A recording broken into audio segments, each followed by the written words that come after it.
Boa noite, estamos de volta para mais um estudo da Palavra do nosso Deus. E hoje nós falaremos um pouco sobre a criação de Deus e sobre o novo céu e a nova terra.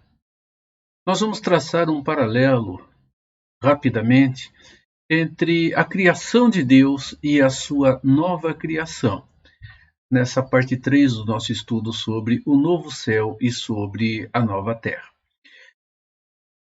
Tudo começa com um ato de rebeldia e desobediência.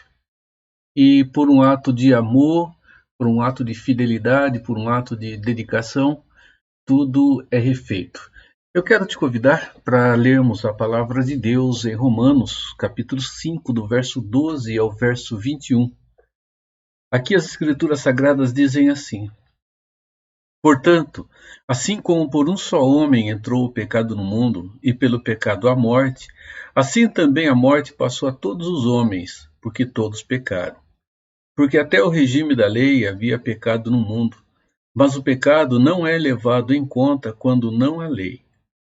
Entretanto, reinou a morte desde Adão até Moisés, mesmo sobre aqueles que não pecaram à semelhança da transgressão de Adão, o qual prefigurava aquele que havia de vir. Portanto, não é assim o dom gratuito como a ofensa, porque se pela ofensa de um só morreram muitos, muito mais a graça de Deus e o dom pela graça de um só homem, Jesus Cristo, foram abundantes sobre muitos. O dom, entretanto, não é como no caso em que somente um pecou, porque o julgamento derivou de uma só ofensa para a condenação, mas a graça transcorre de muitas ofensas para a justificação. Se pela ofensa de um e por meio de um só reinou a morte, muito mais os que recebem a abundância da graça e o dom de Deus e o dom da justiça reinarão em vida por meio de um só, a saber, Cristo Jesus. Pois assim como por uma só ofensa veio o juízo sobre todos os homens para a condenação, assim também, por um só ato de justiça, veio a graça sobre todos os homens para a justificação que dá vida. Porque como pela obediência de um só homem muitos se tornaram pecadores, assim também, por meio da obediência de um só, muitos se tornarão justos. Sobreveio a lei para que avultasse a ofensa, mas onde abundou o pecado, superabundou a graça, a fim de que, como o pecado reinou pela morte, assim também reinasse a graça pela justiça para a vida eterna, mediante Jesus Cristo, o nosso Senhor. Nós vamos orar, vamos para um momento de louvor ao nosso Deus, com o grupo Logos cantando Céu Lindo Céu, e depois partimos para o nosso estudo desta noite. Nosso Deus, pela ofensa de um só, Pai, o pecado passou a todos nós. E pela oferta de um único, veio também a manifestação da tua justiça. Em Adão o pecado e em Cristo a remissão desse pecado. Te louvamos por isso, Senhor. Ilumine-nos no estudo da tua palavra, na mensagem desta noite. Nós pedimos, Senhor, por nós, pela nossa nação, pela nossa pátria, pela liderança, Senhor, que está há alguns meses a ser constituída. Pedimos, Senhor, que dê a nós, povo brasileiro, sabedoria e discernimento para escolher as pessoas que estarão nos governando, Pai. O Senhor tem nos dado essa responsabilidade e pedimos que nos ensine a usá-la, Pai. Guarde os nossos irmãos que estão enlutados, abençoe a cada um. Irmãos que estão doentes, Pai. Guarde e cuide dessas vidas, dê direção aos nossos irmãos que têm buscado direção médica. Coloque os médicos certos na direção desses irmãos, para que eles sejam cuidados da maneira adequada, da maneira devida, da maneira como precisam, Pai. Guarde cada um de nós, as famílias da igreja, as pessoas idosas.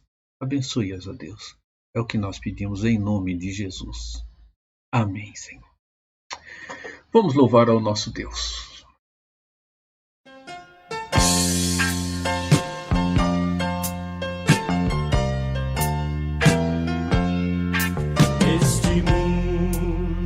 Jamais pode me separar dos valores celestiais que eu vou receber. Meu tesouro e esperança estão no meu novo lar. Sou herdeiro com Cristo, vou com Ele morar. Céu, lindo céu,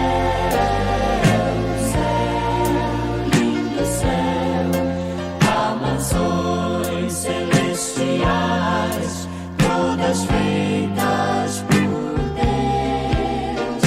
Céu, lindo céu, eu vou pro céu, lindo céu, com Cristo vou morar no lindo céu.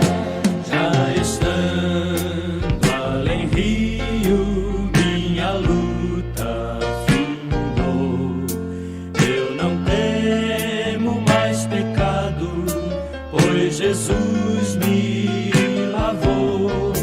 Oh, que glória na subida pras alturas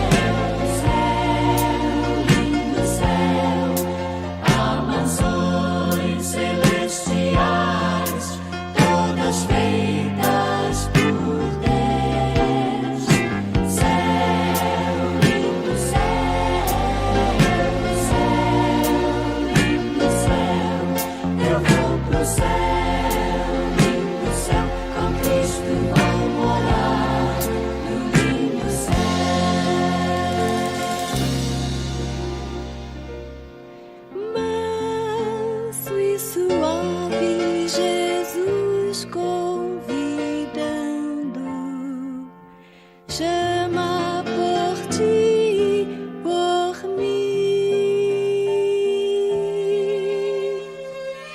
Eis que ele a porta te espera, velando, vela por ti e por mim. Vem já, vem já, vem já. Alma cansada, vem já.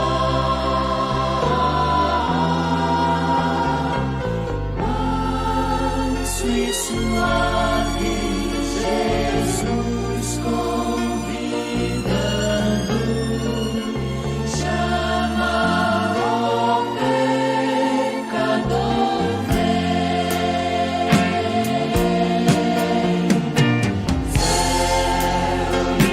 céu, lindo céu, há mansões celestiais, todas feitas por Deus. Céu, lindo céu, eu vou pro céu, lindo céu, com Cristo vou morar, lindo céu.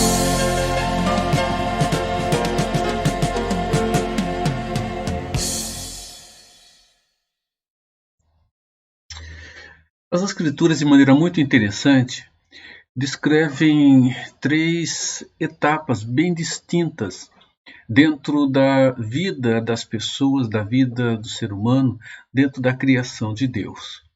Um período em que, particularmente pensando no ser humano, ele esteve presente dentro do que as Escrituras chamam do jardim, do Éden. O seu tempo fora do jardim do Éden e o tempo em que estará presente novamente, como no jardim, diante do Senhor no paraíso futuro. Então são 3 momentos distintos: paraíso passado, paraíso futuro e a nossa existência aqui entre esses dois pontos, entre esses 2 lugares, entre essas 2 situações bem distintas.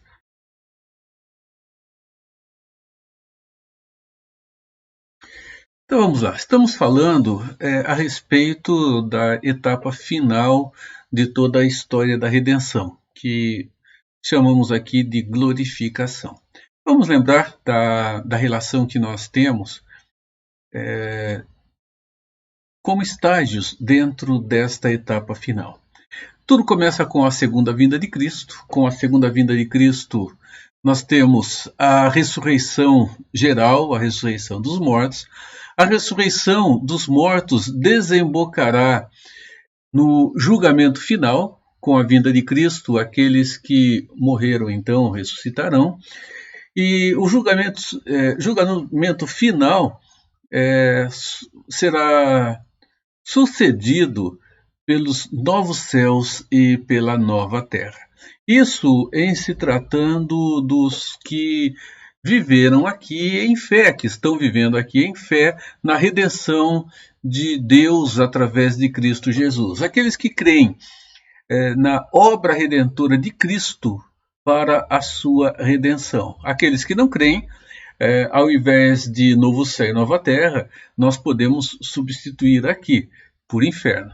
Então, a segunda vinda de Cristo, a ressurreição geral, o julgamento final, novos céus e nova terra, e inferno para aqueles que não depositaram a sua fé em Jesus Cristo como o seu Redentor e como o seu Salvador. O que nos importa aqui é pensarmos agora sobre a relação daquele que viveu com Deus. Então falaremos sobre os novos céus e a nova terra.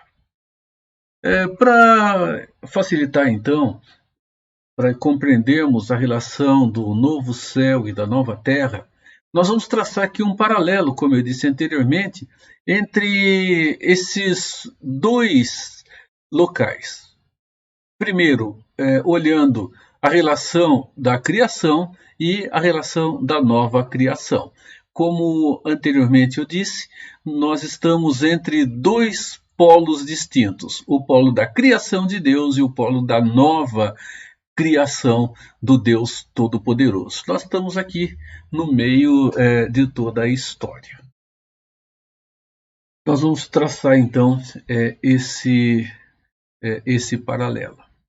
Então começamos, meus irmãos, olhando para Gênesis 1. Gênesis 1, ele nos mostra de maneira muito rica, e nós vamos ter um complemento em Gênesis 2 também, mostra de maneira muito própria o mundo sendo chamado à existência. Não existia absolutamente nada, havia a não existência, e na não existência somente Deus existia. Quando eu digo não existência, me refiro a toda a criação de Deus. Somente Deus existia naquilo que nós chamamos de não existência, no ser Deus ali. Então, o Gênesis mostra para nós, no seu primeiro capítulo, com detalhes tudo isso acontecendo. O primeiro dia, o segundo dia, o terceiro dia, o quarto dia, o quinto dia, o sexto dia da criação. Né? E o sétimo dia, como a própria palavra de Deus apresenta, o dia em que Deus cessa a sua criação. E nós olhamos e vemos que, depois de Deus ter criado tudo, Ele organiza toda a sua criação. E de maneira muito sábia e sabiamente, como só Deus pode ser, Ele organiza tudo. Ele vai distribuindo, vai colocando tudo no seu devido lugar para que cumprisse a criação o seu propósito funcional dentro de todo o planejamento e todo o propósito estabelecido pelo Santo Criador. Então nós observamos que quando nós entramos aqui em Gênesis 2, uma coisa bem importante que temos aqui. Em Gênesis 2, nós temos propriamente a formação do ser humano, a formação do homem, a formação da mulher. Gênesis 1 coloca para a gente toda a criação, Deus organizando tudo. E Gênesis 2 coroa esta criação com um relato bem próprio da criação do ser humano. Deus cria o homem e Deus cria a mulher. Então, nós observamos que no meio de toda a terra existente, toda a criação de Deus, Ele faz algo que nos chama a atenção quando olhamos aqui para o verso de número 8. As Escrituras dizem: E plantou o Senhor Deus no jardim no Éden, na direção do Oriente, e pôs nele o homem que havia formado. Irmãos, a criação de Deus, ela sempre foi muito bonita. Hoje, debaixo da maldição do próprio Deus, ela continua ainda com a beleza que nos encanta. Uma beleza formidável.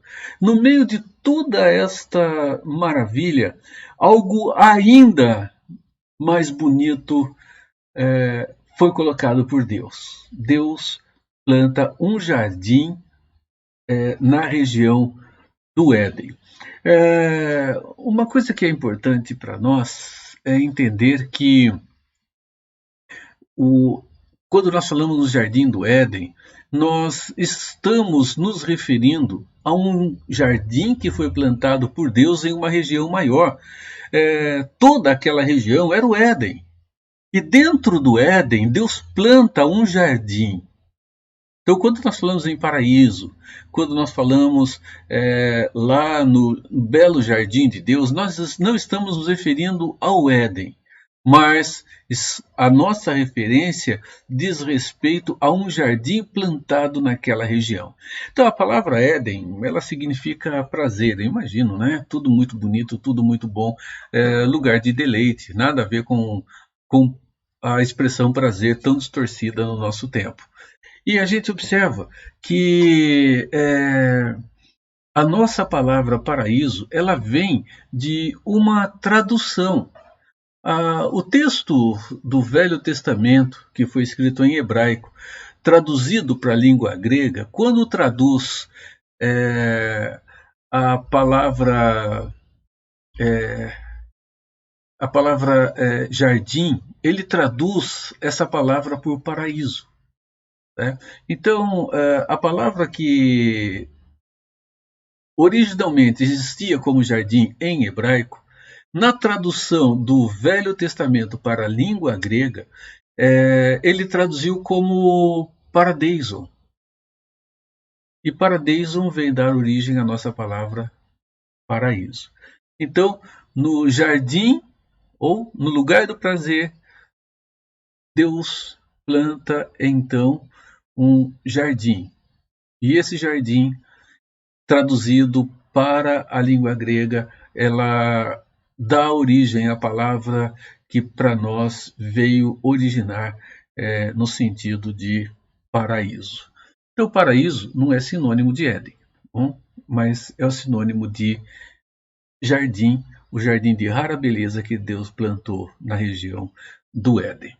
Nós observamos o seguinte: Deus não cria o ser humano dentro do jardim.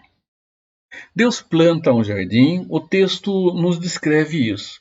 Deus planta um jardim e cria o homem fora dele. E depois Deus o coloca dentro desse jardim e lhe dá ali o mandato social, o mandato cultural, lhe dá os mandatos que ele deveria cumprir e desfrutar de tudo aquilo que Deus havia criado, dando suporte a ele ou a nós, pessoas, ou a nós, seres humanos. Então, criado fora do jardim, ele é colocado lá dentro. E aí começa, então, uma história. Começa toda a história humana narrada e descrita a partir de episódios que acontecem naquele belo lugar plantado por Deus. Então, o jardim é plantado na região do Éden. Deus cria o homem do pó da terra fora do jardim, sopra aqueles elementos da terra constituídos agora em uma figura humana, sopra nele aquilo que era somente seu, de Deus, a vida, dá a ele vida e então o coloca dentro do jardim. E dentro do jardim nós temos então a criação da mulher. São eventos distintos, a criação do homem e a criação da mulher. Enquanto o homem foi criado do pó da terra e foi soprado nele o fôlego da vida, a mulher, então, ela é formada do homem, quando Deus, então, retira do homem uma costela e formata esta costela, dando a ela também do fôlego da vida, e Deus a constitui como uma companheira para Adão, a sua auxiliadora idônea, como o texto das Escrituras nos dizem. Então, nós observamos o seguinte, deixa eu voltar aqui. Dentro do jardim, houve uma série de acontecimentos que existiram dentro do paraíso criado por Deus, dentro do paradeison, dentro daquele lugar mais bonito do que o restante da própria criação, de uma beleza dá-nos a parecer extremamente singular. Então nós observamos que os eventos acontecem ali dentro. Acontecimentos se fazem presentes lá dentro que vão ter as consequências que nós algumas delas já estudamos e que temos estudado aqui e que o próprio apóstolo Paulo, no texto que nós lemos, nos mostra a relação que trouxe como consequência dos atos acontecidos ali e do que posteriormente houve dentro da nossa era, dentro do nosso tempo, que desembocarão nos tempos futuros, na morada futura tendo como reflexo das ações na morada passada, assim dizendo. Então, os eventos, os acontecimentos, os momentos que as Escrituras registram terem acontecido ali no paraíso. O homem ali dentro, ele relacionava-se diretamente com Deus, de uma maneira muito íntima. Deus vinha, conversava com o homem com Deus. Deus, teofanicamente, deveria se manifestar ali para que o Adão e Eva pudessem, através dos seus sentidos, ter esse relacionamento com Deus. Porque, afinal de contas, Deus é Espírito. Se Ele não se manifestar de uma forma que os nossos sentidos possam percebê-lo, nós não teremos condição desta comunicação no nível que aconteceu ali. Então, primeiro, a entrada ou a presença de Satanás ou do tentador, vamos chamá-lo assim, do tentador no paraíso de Deus. A presença do tentador, ela é algo incômodo. E nós imaginamos, estava lá, não estava. É evidente que não estava. É evidente que quando Deus cria, o tentador não estava ali presente quando ele planta o jardim, quando ele constitui o homem. Ele não estava lá dentro já causando baderna, espalhando as suas mentiras. Uma coisa que é importante, né? Às vezes ficamos imaginando que a entrada de Satanás no jardim de Deus,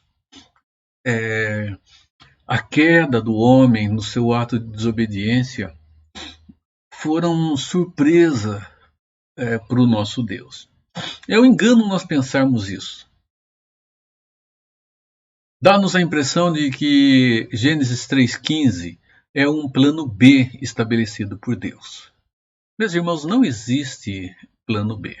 Deus tem um único plano, e dentro desse único plano é seguro que Deus não foi surpreendido pela entrada de Satanás, Deus não foi surpreendido pela ação de Adão, pela sua queda, pela sua decisão.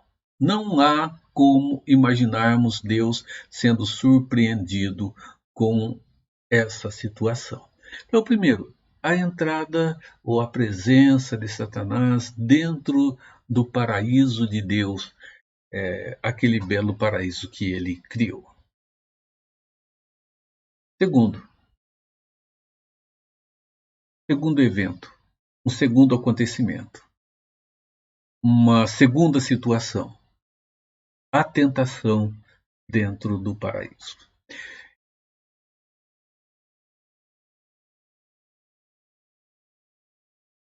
A tentação é um outro momento um momento central que chama-nos a pensar e a refletir dentro do contexto do jardim ali na região do Éden. Vamos lembrar que, assim como Paulo faz essa afirmação em Romanos 5, que entra por um homem o pecado e por um homem vem a redenção, que o pacto estabelecido por Deus com a humanidade aconteceu com Adão.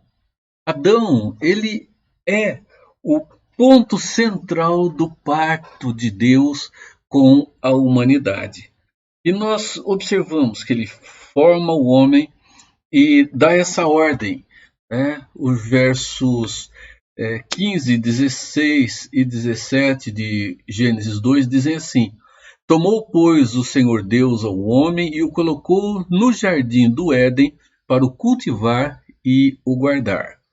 E o Senhor Deus lhe deu esta ordem. Vejam, aqui ainda a mulher não havia sido criada. Então ele dá ao homem esta ordem. E qual é a ordem?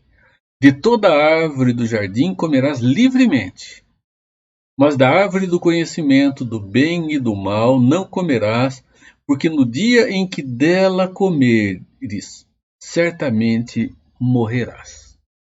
Deus estabelece um pacto com a humanidade em Adão. Foi com ele. E Adão é assim chamado o cabeça do pacto. Vamos ver um pouquinho mais à frente isso. Então Deus cria o homem, coloca no jardim para cuidar, para guardar o jardim, né, para cultivar o jardim. Adão teria que trabalhar, né, e deu essa ordem. De toda árvore você está livre para comer, menos da árvore do conhecimento do bem e do mal.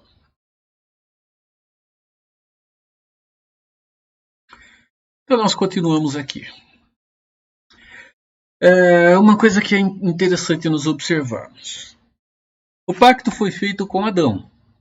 Mas observem que a tentação, quando nós olhamos para o capítulo 3, acontece diretamente com Eva. O capítulo 3 começa: mas a serpente, mais sagaz que todos os animais selváticos que o Senhor Deus tinha feito, disse à mulher: é assim que Deus disse, não comereis de toda a árvore do jardim? Então, nós observamos que Satanás, ele tenta Eva de uma maneira direta. Ele procura Eva para que ele conseguisse cumprir os seus intentos. Então vejam só essa sequência. Eva, ela foi enganada pela serpente. Serpente aqui é Satanás, né, usando a serpente para atingir o seu propósito. Então Eva foi tentada diretamente pela serpente. Eva foi enganada pela serpente. Aí nós observamos o seguinte: Adão não foi tentado pela serpente e Adão não foi enganado por ela. Então Eva foi tentada diretamente, foi enganada pela serpente, o que não aconteceu com Adão. Mas o que foi que aconteceu de fato com Adão? A queda dele foi diferente da queda de Eva. Enquanto Adão foi tentado por Satanás, Eva foi tentada por Satanás ali na figura e no ser serpente, Adão, ele não é enganado, ele não é tentado por Satanás, que de fato era o objetivo de Satanás. Mas vejam só, ele foi envolvido pela sua companheira. Ele foi envolvido pela sua auxiliadora. Então nós observamos o seguinte: as escrituras dizem isso no verso 6 do capítulo de número 3. Vendo a mulher que a árvore era boa para se comer, agradável aos olhos, e árvore desejável para dar entendimento, tomou-lhe do fruto e comeu, e deu também ao marido, e ele comeu. A relação Adão e Eva tem essa distinção. A tentação que aconteceu no paraíso não foi uma ação direta de Satanás para com Adão. Adão não foi tentado por Satanás. Ele foi envolvido pela sua companheira, pela sua auxiliadora idônea.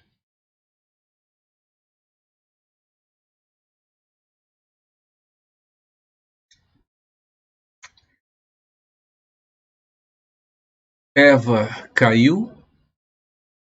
Eva não se conteve em cair. Ela leva consigo aquele a quem ela deveria estar ajudando, aquele a quem ela deveria estar auxiliando. Meus irmãos, às vezes a gente brinca um pouquinho com algumas coisas. E as brincadeiras, se nós olharmos para algumas delas, estou dizendo que todas as brincadeiras feitas, elas vão encontrar uma fundamentação escriturística, de forma nenhuma. Mas tem uma brincadeirazinha que diz que o homem é a cabeça e a mulher é o pescoço, e ela leva o homem para onde ela quiser. Bem, sem discutir teologicamente tudo isso, sociologicamente, nós observamos uma coisa que é importante. As escrituras dizem que uma mulher sábia, ela edifica a casa ela mantém tudo em pé, ela constrói. Mas a mulher que é insensata, ela derruba com as próprias mãos o que ela construiu. De alguma forma, meus irmãos, quando Deus fez a Eva, ou a mulher auxiliadora, deu a ela propriedades, sim, que lhe tornam ou uma pessoa muito sábia e edificadora, ou então, na sua insensatez, uma grande destruidora.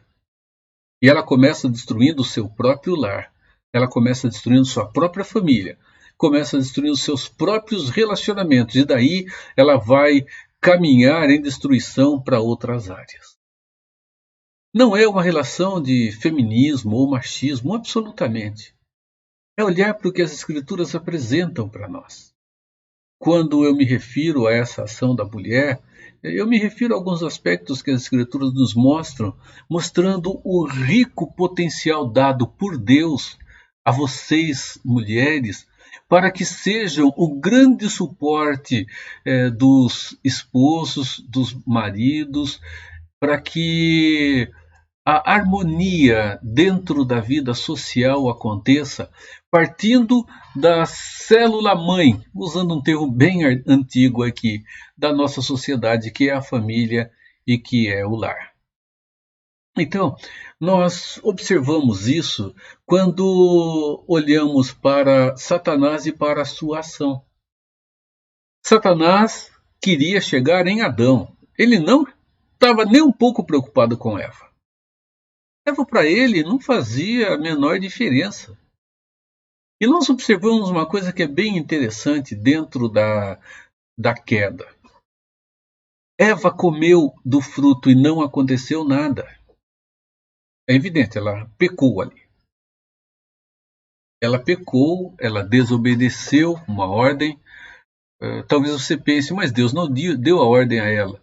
Eva sabia, então Adão lhe transmitiu aquilo que Deus havia dito a ele, a ordem que Deus havia estabelecido, o pacto que havia sido feito. Então Eva era conhecedora, porque ela responde a Satanás no diálogo que houve com ele. Dialogar com Satanás não é bom negócio, não. E ali a gente observa que ela come, não acontece nada, ela não sente absolutamente nenhuma mudança. Irmãos, o caminho para Adão não era chegar diretamente a ele. É bem provável que se Satanás tivesse chegado diretamente a Adão, ele não teria conseguido nada. Ele ia encontrar a dureza de Adão, ele ia encontrar uma argumentação diferente. Então, para chegar a Adão, ele usou o que Adão teria de mais sensível ali, a sua companheira. E foi, então, este o caminho que Satanás usou para chegar àquele que era o cabeça do pacto.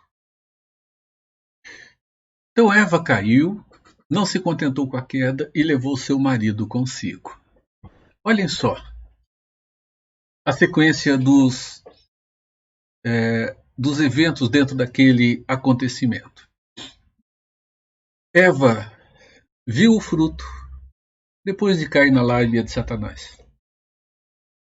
Ela comeu do fruto e Eva envolveu o marido tentando a comer. Texto que nós acabamos de ler. Então, ela viu o fruto, ela comeu do fruto e ela envolveu o seu marido, levando também a comer. E olha o que Paulo diz. Adão não foi enganado, mas a mulher é que foi enganada e caiu em transgressão. A mulher peca, ela cai em pecado. Adão não foi enganado, ele foi seduzido. Adão não é enganado por Satanás, não é enganado pela serpente. Ele é seduzido pela sua mulher, que havia sido enganada, pela mulher que caiu em transgressão, que transgrediu a lei estabelecida por Deus. e ela leva consigo, então, ao seu marido. E aí nós temos, então, na sequência, ali dentro daquele local, a presença do ato da desobediência humana. A desobediência foi um ato de Adão, né? Por que foi um ato de Adão? Lembrem do que nós lemos lá no capítulo 2, versos 15 a 17. Deus deu uma ordem a ele. Então, Adão quebra o pacto quando desobedece a Deus. Ele era o cabeça do pacto das obras. Irmãos, somente Adão podia, pelas obras, viver perfeitamente em obediência e santidade diante de Deus. Depois dele, absolutamente ninguém. Até ali, pacto das obras, depois pacto da graça. Tá? Um pacto que é feito não com a humanidade, mas é feito trinitariamente entre o Pai, o Filho e o Espírito Santo. Jesus é o cabeça do pacto da graça, tá? Assim como Adão, o cabeça do pacto das obras. Então, a desobediência foi contra a lei estabelecida ali. E ela foi uma ofensa direta contra o ser de Deus, como nós acabamos de ler. Deus estabeleceu uma relação legal, um acordo. Está certo que o acordo ele foi unilateral no seu estabelecimento. Deus não sentou com Adão, conversou com ele e chegaram a um acordo. Então, Deus estabeleceu uma relação pactual, uma relação de obediência, e uma lei foi estabelecida. O nosso acordo é o seguinte: você vai desfrutar de tudo, desde que você me obedeça. Se você desobedecer, você deixa de desfrutar de tudo que eu estou te dando de bom e do melhor, e você vai morrer. O pacto foi quebrado. Então, quando isso acontece, nós vamos observar o seguinte: Deus anuncia a Adão, a Eva, de maneira direta, a sua maldição. Primeiro, a maldição veio sobre a serpente. Depois, sobre Satanás. Veio sobre a serpente, diz: sobre o teu ventre rastejarás, do pó da terra comerás.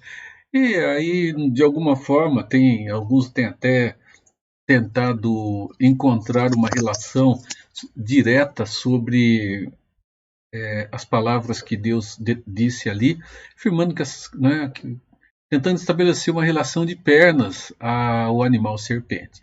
Bem, de alguma forma ele não rastejava e passou a rastejar. A maldição sobre Satanás, verso 15 do capítulo 3, quando afirma a sua derrota e diz que o filho da mulher viria e lhe esmagaria a cabeça, verso 14 e verso de número 15, quando mostra que a maldição estaria sobre a mulher. Então nós temos aqui o texto que nos fala a esse respeito. A serpente e também sobre Satanás. Então nós observamos o seguinte: vamos ver essa relação das maldições, que eu acho que é importante nós observarmos. A maldição de Deus sobre Eva. E a mulher disse: multiplicarei sobre modo o sofrimento da tua gravidez. Em meio de dores dará à luz filhos, e o teu desejo será para com o teu marido, e ele te governará. Foi assim que Deus disse. Deus amaldiçoou a mulher dessa forma. Então, nós observamos que, como mãe, ela sofreu diretamente a consequência do ato de desobediência. Multiplicarei sobre modo os sofrimentos da tua gravidez. Então, a gravidez que as mulheres hoje têm e que vivem um mal-estar tão grande, dores e tudo mais, e até mesmo para ter o seu bebê, veio como uma maldição de Deus. Então, como mãe, ela teria multiplicado. Multiplicar significa aumentar aquilo que já existia, os sofrimentos da gravidez, e em meio de dores dar à luz a filhos. Vocês mães que passaram pelo processo da gestação e pelo processo de ver o seu filho nascer, podem, eu creio que muitas de vocês, mesmo hoje, havendo alívio dessas dores com o que a medicina tem trazido, sabem o que significa esse ato de Deus sobre vocês. E o desejo dela será sobre o marido e ele te governará. Como esposa, veja só, o seu desejo será para com o marido e ele te governará. Meus irmãos, uma coisa que é importante aqui é saber que a maldição sobre a mulher como esposa não tornou a mulher inferior ao marido, mas ela foi colocada numa relação de sujeição, né? E isto as escrituras dizem que veio com um ato da maldição de Deus. Vejam só, Adão, por sua vez, também foi amaldiçoado. Então vejam só, a maldição sobre Adão. Ele recebeu a maldição do trabalho em fadigas, que o trabalho não é a maldição, né, mas o cansaço que ele passou a enfrentar no meio do trabalho que ele teria que realizar, e esta sim foi uma ação de Deus sobre ele, amaldiçoando, né, e nós olhamos e vemos a maneira como Deus então disciplina ao homem. Afinal de contas, o homem teria que trabalhar, trazer para sua para sua para sua família o sustento, e desta forma nós observamos que a fadiga o ser humano que nós passamos a enfrentar, ela não é natural. Cansaço sim pela nossa limitação como pessoas. Então a maldição sobre a alimentação. Gênesis 1, 29 e 30. De todas as árvores, né, diz aqui, eis que tenho dado todas as ervas que dão semente e se acham na superfície de toda a terra, e todas as árvores em que há fruto que dê semente, isso vos servirá para mantimento. E a todos os animais, e a todas as aves dos céus, e a todos os répteis da terra em que há fôlego de vida, toda erva verde será por alimento, e assim se fez. Olha no verso 18 agora, o capítulo 3. Ela, aquela criação bonita de Deus, produzirá cardos e abrolhos, e tu comerás da erva do campo. Adão passaria a comer a erva do campo como os animais fariam. E Adão recebeu a maldição estabelecida por Deus, que era a morte. E o capítulo 5 vai nos mostrar essa verdade. Os dias de Adão foram 930 anos e ele morreu. Então, a morte física foi experimentada aqui por Adão e experimentada pela humanidade. Isso é disciplina de Deus. Então, enquanto a mulher sofre disciplinarmente como sua relação como mãe, como esposa, Adão, ele passa a viver fadiga, a alimentação ela muda e a morte, então, ela se instala. Nós observamos que isso não para aí no homem e na mulher, e nem em Satanás e na serpente. Mas veja só, para penalizar o homem, Deus amaldiçoa a terra. Deus amaldiçoa toda a sua própria criação. Romanos 8, 22 diz isso, que toda a criação geme aguardando a redenção do nosso Deus. Então a maldição atingiu, vamos pensar em toda a criação de Deus, mas não dá para atestar tudo isso, mas a nossa terra, de maneira direta, nós podemos atestar, nós vivemos aqui, né? E vemos que toda a criação de Deus ela foi atingida, e particularmente aqui onde nós estamos, o lugar em que nós vivemos, e tudo isto para penalizar o homem. Os animais, as plantas, a própria natureza, ela sofre a maldição de Deus, e isto para trazer ao homem o peso do juízo de Deus. Nós olhamos para aquilo que dizemos ser a natureza, não é? Aí olhamos para certos desastres da natureza, certas catástrofes, e em muitos instantes dizemos: olha a força da natureza. Sim, é a força da natureza. É a força da natureza amaldiçoada por Deus. Então, olha, houve mudança na fauna, houve mudança na flora, né? Passou a produzir espinhos, passou a produzir ervas daninhas. Então a gente observa que o mundo vegetal ele é alterado por causa do ser humano, por nossa causa, meus irmãos, para que causasse em nós o sofrimento que nos é devido pelo ato da desobediência. E depois somos, como humanidade, lançados para morar fora daquele jardim tão bonito, né?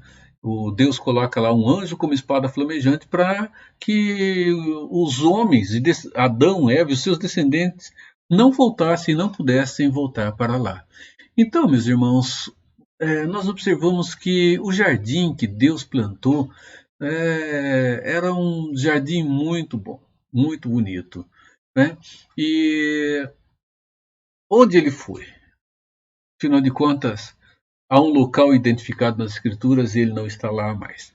Bem, vamos lembrar o seguinte, que há uma diferença entre o jardim plantado de Deus e o Éden amaldiçoado, né, que era tudo o restante da porção chamada porção seca criada pelo Deus Todo-Poderoso. O jardim plantado por Deus, ele não implicava em toda a criação do Senhor dentro de maneira geral. Deus planta esse jardim, Deus amaldiçoa todo o restante da sua criação. E esse jardim, ele nos parece não ter sido afetado pela maldição de Deus sobre ele. Onde está esse jardim? Onde está o paraíso? Deus nos permitindo, no domingo pela manhã, nós vamos dar sequência estudando um pouco mais sobre esse assunto e dando continuidade ao estudo sobre o novo céu e a nova terra, dando continuidade ao que a palavra do nosso Deus nos diz sobre o ponto final de toda a redenção do Senhor. Então eu quero te convidar para orar, depois nós estaremos louvando a Deus com um último hino e encerrando o nosso estudo desta noite.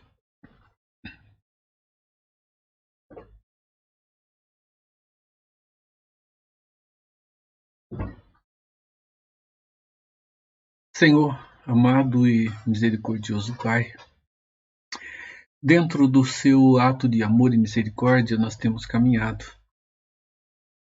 E hoje, por mais bela que seja toda a tua criação, Pai, nós temos observado que ela é hostil a nós.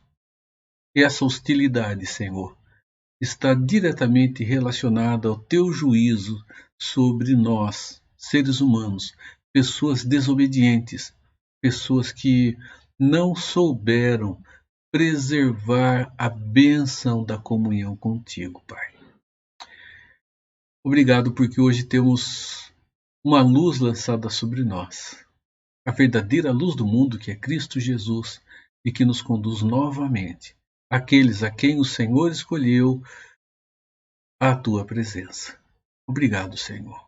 Obrigado, e nós temos a certeza de que estamos caminhando dessa nossa pátria para a nova pátria celestial.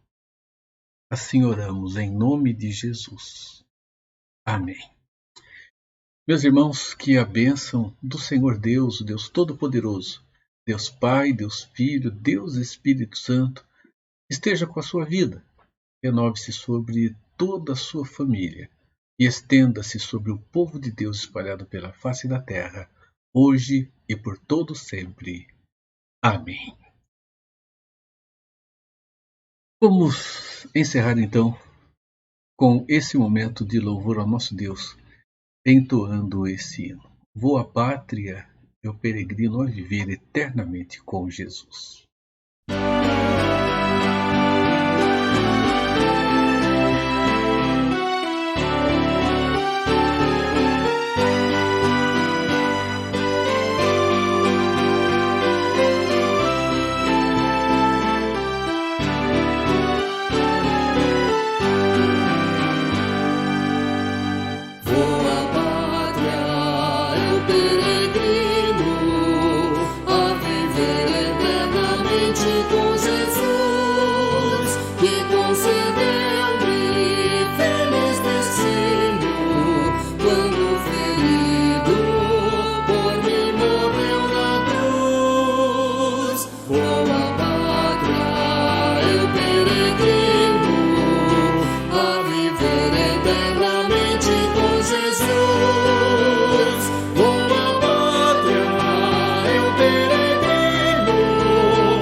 Jesus, eu entrarei em ti, felicidade, paz e ventura, perfeitamente desfrutarei ali.